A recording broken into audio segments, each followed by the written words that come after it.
This is my 2014 Ford Fiesta. It has a problem. When you try to start the car, it has a very long delay where it takes 2 times.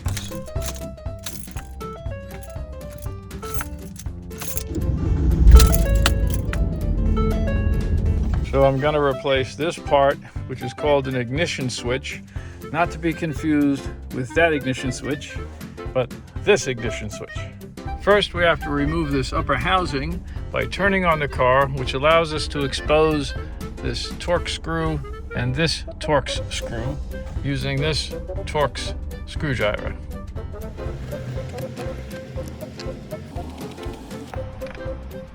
After removing both screws, you pull the top housing off.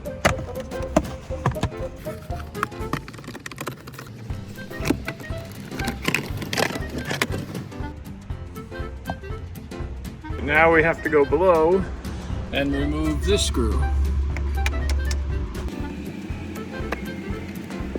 Now the lower housing has to come off.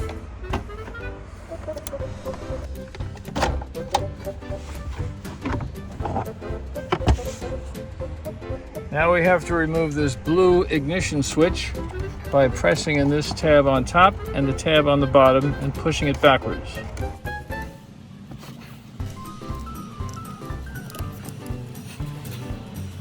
Now remove this plug by pressing this tab and pulling it, and replacing this with the new one.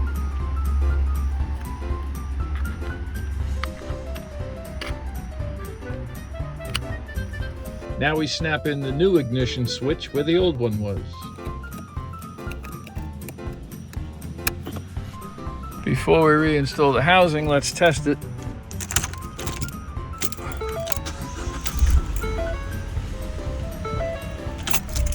Well, that didn't work, so I brought the car to my mechanic, who did a series of tests and couldn't find the problem and said it's the PCM and I need to replace it. So when I took the car home, it's been working great and nobody knows why.